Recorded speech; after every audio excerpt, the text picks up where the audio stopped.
मैं रात को थोड़ा लेट सोया था और मेरे बॉस ने सुबह सुबह मुझे फ़ोन करके उठा दिया और कहा कि एक लड़का है मेरी टीम में जो टाइम से काम पे नहीं पहुंचा है और वो उठ नहीं पा रहा है, कुछ प्रॉब्लम है उससे। मुझे कहा गया कि चेक करूँ मैंने उसके सुपरवाइज़र को कॉल करके पूछा तो पता चला कि वो लड़का तो उठ ही नहीं रहा है, बिल्कुल रिस्पॉन्ड नहीं कर रहा है किसी भी सिचुएशन में। तो मैंने कहा कि उसके मुंह पे पानी डालिए और उसको उठाने की कोशिश कीजिए, पर उन्होंने कहा कि सर गड़बड़ लग रही है, आप आ जाइए। हमने एम्बुलेंस भी बुला ली है। मैं पहुंचता क्योंकि काफ़ी दूर रहते हैं वो लोग और वो आउटलेट काफ़ी दूर था, तो मेरे पहुंचने से पहले ही उसे डेड डिक्लेयर कर दिया गया। कहा गया कि नींद में ही उसने दम तोड़ दिया था। और अब ये लड़का, कौन है ये लड़का? एक गरीब सा वेटर, 28 साल के आसपास की उम्र होगी, 1.5 साल का छोटा सा बच्चा उसका। 3-4 साल पहले शादी हुई और मतलब एक सपना होता है माँ बाप का, आपका, कि आप ज़िंदगी में कुछ कमाएं, बाहर जाएं, परदेश जाएं, कुछ अच्छा करें अपनी ज़िंदगी के लिए, अपने लोगों के लिए। I don't know if he was a single runner of the family, but थोड़ा बहुत ही कमाता था, कोई बहुत ज़्यादा कमाई नहीं होती थी उसकी।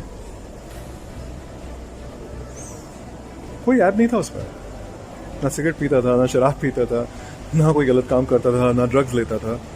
टाइम से अपनी ड्यूटी पे आता था, अच्छे से काम करके जाता था और खुश दिल इंसान था, हंसता खेलता रहता था। कोई कंप्लेंट्स नहीं थी उसको लाइफ से। कल पता है ऑफ था उसका, अपने ऑफ डे में वो अच्छे से तैयार हुआ, बाहर जाके शॉपिंग करके आया, अपने लिए नए जूते लेके आया, नया ट्राउज़र भी लेके आया वो, और उसने अपने रूममेट्स के साथ मिलके खाना बनाया, सबने मिलके खाना खाया। और उसने कहा कि देख लीजिए मेरे को तो सुबह सुबह काम पे जल्दी पहुंचना है, तो आप लोग तो लेट जाएंगे, मैं सो रहा हूँ। और ये भाई साहब कराटे बहुत मारते थे, तो सब थोड़ा दूर रह के सोने लग गए उससे। हाँ, लगभग 10:30 के आसपास वो सो गया और सुबह नहीं उठा। 8 बजे के आसपास जब देखा कि उसे ड्यूटी पे पहुंच जाना चाहिए था, तो उसके रूममेट ने उसे उठाने की कोशिश करी और वो डर गया। इस वाक़यात के बाद हमने उसके घर पे इन्फॉर्म करने की कोशिश करी, उसके घर वालों से बात हुई, उसके भाई से, उसके ससुर से, उसके साले से, जो फूट के रो पड़े मुझसे बात करते हुए। मुझसे ही नहीं, काफ़ी कंपनीज के और लोगों से भी बातें हुई, काफ़ी लोगों की, क्योंकि ऐसा मैंने तो कभी होते देखा नहीं अपने आसपास कि चलता फिरता लड़का नींद में ही गया। तो कुछ सवाल आए मेरे अंदर जो मैं आपसे भी पूछना चाहता हूँ। मैंने अपने आप से पूछा कि आखिरी के 24 घंटे मेरी ज़िंदगी में अगर बचे हैं मेरे, तो मैं क्या क्या करना चाहूँगा। क्योंकि कुछ लोग होते हैं जिनको तो पता ही नहीं चलता कि वो कब जाने वाले हैं।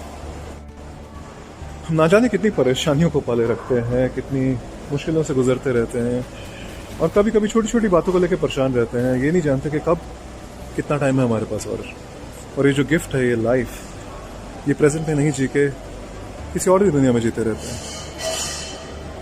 तो क्या ये सब ज़रूरी है हमारे लिए? क्या हम खुश रह के नहीं जी सकते जितनी भी ज़िंदगी है हमारी उसमें? जितनी भी ज़िंदगी बची है मेरे हिसाब से तो खुशहाली में हंस खेल के गुजारनी चाहिए हमें।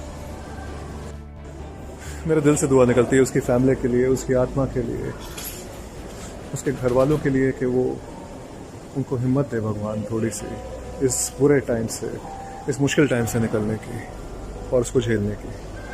उसके बच्चे के लिए छोटे से। और बात नहीं कर पाऊंगा दोस्तों। बाय।